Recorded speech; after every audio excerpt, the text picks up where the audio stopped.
চাচু, এমন করো না চাচু, না। হঠাৎ হরিদাস এক ভয়ঙ্কর রূপ ধারণ করলো এবং মহেশকে মেরে ফেললো। যা দেখে পলাশ চিৎকার দিয়ে অজ্ঞান হয়ে পড়ল।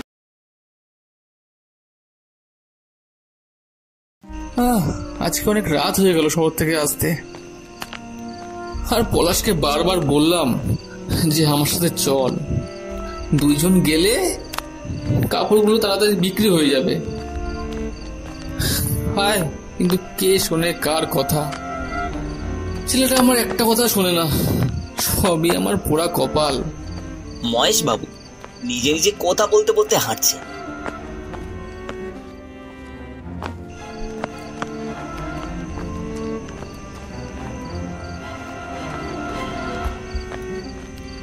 হাঁটতে হাঁটতে সে পৌঁছালো গ্রামের 60 বছর পুরনো শ্মশান ঘাটে। যখন শ্মশান ঘাটের পাশ দিয়ে যাচ্ছিল, হঠাৎ মহেশবাবু কিছু একটার সাথে ধাক্কা খেয়ে পড়ে গেল। কোমর ভেঙে গেল রে। পড়ে যাওয়ার সাথে সাথে মহেশবাবুর হাত থেকে লাইটটা বন্ধ হয়ে গেল। যা বাবা, লাইটটা অফ হয়ে গেল। এবার এই শ্মশান ঘাটের রাস্তাটা পার হবো কি করে আমি? আকাশে চাঁদও নেই যে চাঁদের আলোয় দেখে যাব। না, কি আর করা যাবে, সবই আমার পুরা কপাল, এই অন্ধকারে যেতে হবে। এরপর মহেশবাবু আবার হাঁটতে শুরু করলো। মহেশবাবু যখন শ্মশান ঘাটের ঠিক মধ্যখানে এসে পৌঁছালো, হঠাৎ তার চোখে গেল শ্মশান ঘাটের সব থেকে পুরনো বেল গাছের দিকে, যার বয়স বছর 60। চোখ যেতে মহেশ চিৎকার দিয়ে অজ্ঞান। কিছু সময় পর তার জ্ঞান ফিরল। জ্ঞান ফিরতে সে নিজেকে আবিষ্কার করলো ঠিক বেল গাছের নিচে। চোখ খুলতে দেখতে পেল তার পাশে বসে আছে তার বন্ধু হরিদাস। আরে হরিদাস, তুই এখানে কি করছিস? আমি শহর থেকে ফিরছিলাম, হঠাৎ শ্মশান ঘাটে এসে দেখি তুই অজ্ঞান হয়ে পড়ে আছিস। তারপর তোকে তুলে বেলগাছের নিচে আনলাম। এরপর বেলগাছ থেকে কিছু পাতা ছিঁড়ে তার রস তোকে খাওয়ালাম। তারপর তো তোর জ্ঞান ফিরল। আচ্ছা মহেশ, তুই অজ্ঞান কেন হয়ে গেলি? না, মানে এই বেল গাছের উপরে একটা ভয়ঙ্কর চেহারার একটা ডাইন দেখতে পেলাম। এই কথা শুনে হরিদাস হাসতে শুরু করলো। এই হাসিটা কোনো স্বাভাবিক হাসির মতো না। হাসি শুনে মহেশ আর একটু ভয় পেয়ে যায়। হরিদাস, তুই এরকম ভাবে হাসছিস কেন? আরে আমি তো ভাবতাম তুই অনেক সাহসী, তুই তো দেখছি ভীতু। আর হ্যাঁ, তুই আবার ভূত বিশ্বাস করিস? এবার একটু লজ্জা পেয়ে গেল। না, সেটা ঠিক না, বিশ্বাস তো করি না, কিন্তু নিজের চোখে যা দেখলাম এটা অবিশ্বাস করি বা কি করে? মহেশ শোন, ভূত হয়, কিন্তু এত রাতে তোর একা এই রাস্তা দিয়ে আসা একদম ঠিক হয়নি। আমি যদি না হয়ে অন্য কেউ হতো তাহলে তোর ঘাড় মটকে দিত। তুই না হয়ে অন্য কেউ মানে? কিছু না, রাত প্রায় শেষ হতে চলল, তাই তাড়াতাড়ি বাড়ি চল, আর একটাও কথা বলবি না।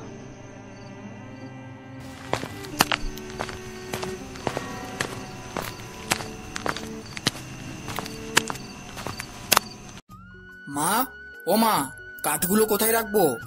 এই তো, এইখানে রাখো। আচ্ছা মা, আজ কি বাবা এখনো ঘুমাচ্ছে? হ্যাঁ রে, কালকে তোর বাবা কখন এসেছে কে জানে। আমি সকালে ঘুম থেকে উঠে দেখি ঘামে ভেজা জামা নিয়ে ঘুমিয়ে আছে। ও, যাই বলো, বাবা যত রাত করেই ঘুমাক না কেন, এত বেলা ধরে তো বাবা ঘুমায় না। হ্যাঁ, ঠিক বলেছিস। যা, তুই তোর বাবাকে ডেকে দে।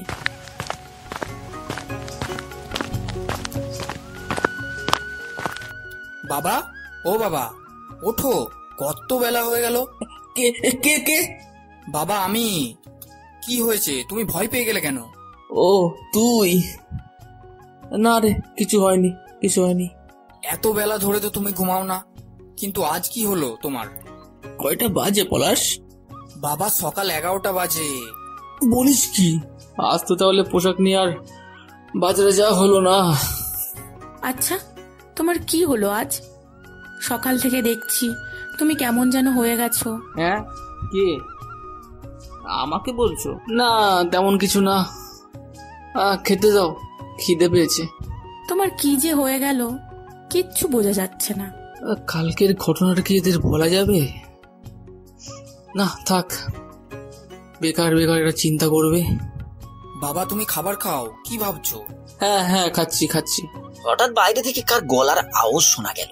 পলাশের মা, ও পলাশের মা, বাড়িতে মুনিশ দাদা আছে?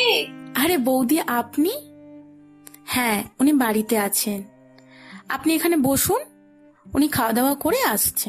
এই সন্ধ্যাবেলা কে এসেছে রত্না?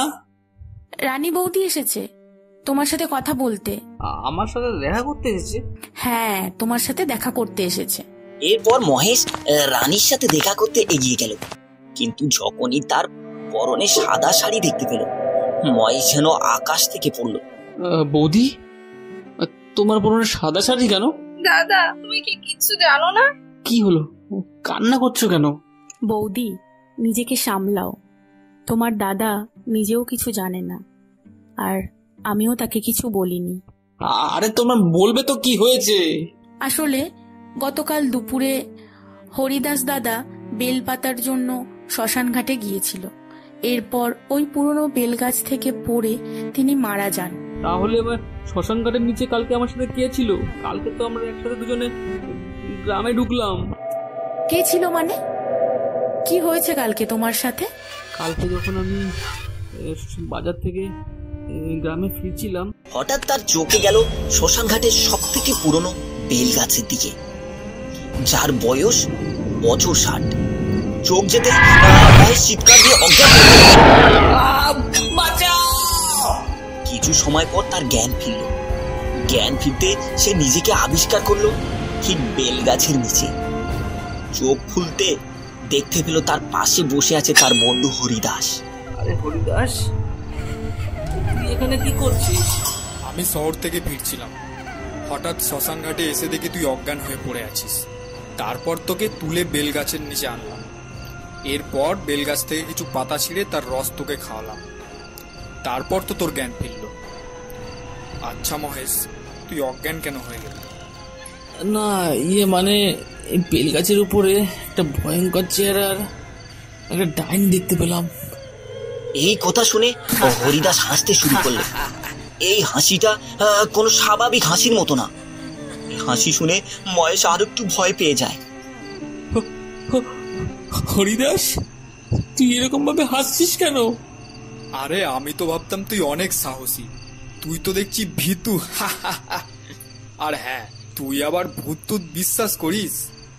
এবার একটু লজ্জা পেয়ে গেল।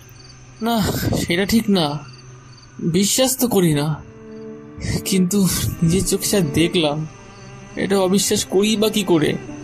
মহেশ শোন, ভূত হয়, কিন্তু এত রাতে তোর একা এই রাস্তা দিয়ে আসা একদম ঠিক হয়নি। আমি যদি না হয়ে অন্য কেউ হতো তাহলে তোর ঘাড় মটকে দিত। তুই না হয়ে অন্য কেউ মানে? কিছু না, রাত প্রায় শেষ হতে চলল, তাই তাড়াতাড়ি বাড়ি চল, আর একটাও কথা বলবি না।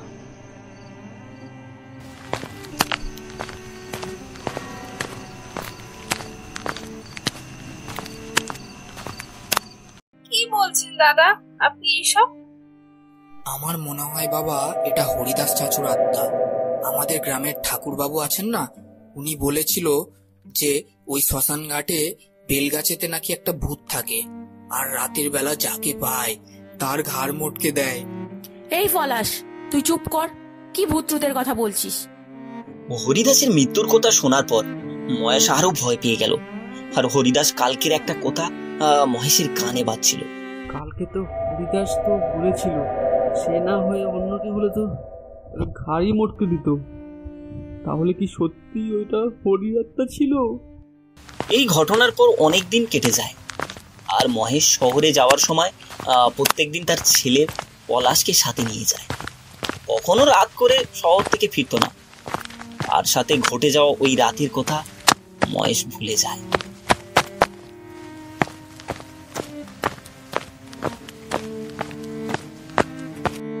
কিন্তু একদিন শহর থেকে ফিরতে আবার রাত হয়ে যায়। তার অন্ধকার রাতে বাপ ছেলে দুইজন হাঁটছে। বাবা পলাশ, আজ তো অনেক দেরি হয়ে গেল। আসার সময় যদি গাড়ি নষ্ট না হতো এত রাত হতো না। বাবা, আমার কিন্তু অনেক ভয় করছে। সামনে শ্মশান ঘাট। ভয়ের কিছু নেই। বাপ ছেলে দুইজনে হাঁটতে হাঁটতে যখন শ্মশান ঘাটের ভিতরের রাস্তায় প্রবেশ করলো, ঠিক তখন একটা ভয়ঙ্কর হাসার শব্দ ভেসে আসলো। বাবা, এটা মনে হচ্ছে ভূতের হাসার আওয়াজ। বাবা, আমি এত তাড়াতাড়ি মরতে চাই না। বাবা, আমাকে বাঁচাও। ছেলের কথা শুনে মহেশ মৃদু স্বরে বলতে লাগলো, বাবা আমি আছি, তোর কিচ্ছু হবে না। এরপর মহেশবাবু তার ছেলে আবার হাঁটতে লাগলো। ঠিক তখন শ্মশান ঘাটের মধ্যে রাস্তায় বেল গাছের পাশ দিয়ে যাচ্ছিল। ঠিক তখনই তাদের হাতে থাকা লাইটটা অফ হয়ে গেল। বাপ ছেলে দুইজন তখন চিৎকার দিয়ে উঠল। বাবা, আজ মনে হয় হরিদাস চাচার ভূতটা আমাদের আজ মেরেই ফেলবে। বাবা, বাবা বাঁচাও বাবা। পলাশ, বাবা তুমি ভয় পেও না। মনে হয় লাইটের ব্যাটারি চার্জটা শেষ হয়ে গেছে, তাই অফ হয়ে গেছিল।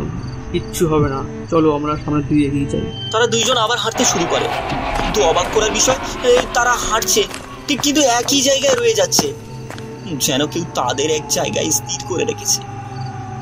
বাবা, আমার তো মনে হচ্ছে আমরা আর এগোতেই পারছি না। হ্যাঁ, দেখো ওইদিকে তাকিয়ে। এতক্ষণ ধরে হাঁটার পরও আমরা ঠিক আগের জায়গাতেই দাঁড়িয়ে আছি। হ্যাঁ, পলাশ, তুই ঠিকই বলেছিস। কে কে কে আমাদের সাথে এমন করছো? আমাদের যেতে দাও, আমাদের যেতে দাও। আমরা আর কখনো এই রাস্তা দিয়ে আর যাবো না। মহেশ যখনই এই কথা বলল, ঠিক তখনই পুরো শ্মশান ঘাট থেকে কতগুলো ভয়ঙ্কর হাসির শব্দ শোনা যেতে লাগলো, যা শোনার পর মহেশ ও পলাশ ভয়ে কুঁকড়ে গেল। আমাদের মেরো না, আমি আরো বাঁচতে চাই। পলাশ যখনই এই কথা বলল, ঠিক তখনই বেল গাছ থেকে একটা আত্মা মহেশ ও পলাশের দিকে এগিয়ে আসতে লাগলো। বাবা দেখো, সাদা কি একটা আমাদের দিকে এগিয়ে আসছে দৌড়ে। পলাশ, আমরা তো হাঁটতেই পারছি না, দৌড়াবো কিভাবে? হাতটা যত সামনের দিকে এগোচ্ছে তত বুকটা আস্তে আস্তে ফুটে উঠছে। বাবা, এই তো হরি চাচুর আত্মা। হ্যাঁ বাবা, আমার মনে হয় আজ কেউ আমাদের বাঁচাতে এসেছে। সে ভূত হয়ে গেলেও সে আমার বন্ধু ছিল। না না, আজ আর তোদের আমি বাঁচাতে আসি নাই, আজ তোর ঘাড় মটকাতে এসেছি। না না চাচু, তুমি এটা করো না। বেঁচে থাকতে তো তুমি আর বাবা কত ভালো বন্ধু ছিলে। তোর বাবাকে ওই দিন বাঁচিয়েছিলাম আর বলেছিলাম আর আসিস না, কিন্তু তোর বাবা আমার কথা শুনে নাই। আর হ্যাঁ, আমি চাইলেও তোর বাবাকে আর বাঁচাতে পারবো না। কেন কেন কেন পারবে? তুই তোমার বন্ধু হরি, তুই আমার বন্ধু। শোন, তুই তো জানিস এই বেল গাছটার সম্পর্কে। এটি একটি 1000 বছর পুরনো বেল গাছ, আর এই শ্মশান ঘাটটাও। আর আজ পর্যন্ত যত মানুষ মারা গিয়েছে সবার আত্মা এই বেল গাছে বন্দী। তুই তো জানিস একবার এক বিধবাকে এখানে শ্মশান কার্য করতে দেওয়া হয়নি, তখন এক তান্ত্রিক এটাকে অভিশাপ। হ্যাঁ মনে পড়েছে। তার কথা মতো আজ এই অভিশাপের শেষ দিন, আর একজনের এই শ্মশানে শেষ কার্য করলে তার আত্মাটা এই বেল গাছে বন্দী হবে, এবং সকাল হলেই সবার আত্মা মুক্তি পাবে। তাই এই গ্রামের একমাত্র বয়স্ক ব্যক্তি তুই, তোকে আজ মরতে হবে। তুই এমন করিস না, তুই এমন করিস না। মহেশ, তুই প্রস্তুত হ মৃত্যুর জন্য। আর হ্যাঁ, তোর ছেলেকে ছেড়ে দেওয়া হবে, চিন্তা করিস না। না চাচু, এমন করো না চাচু, না। হঠাৎ হরিদাস এক ভয়ঙ্কর রূপ ধারণ করলো এবং মহেশকে মেরে ফেললো। যা দেখে পলাশ চিৎকার দিয়ে অজ্ঞান হয়ে পড়ল। পরদিন সকালে ওই 1000 বছর বেল গাছটি যেন নিজে নিজে মারা গেল।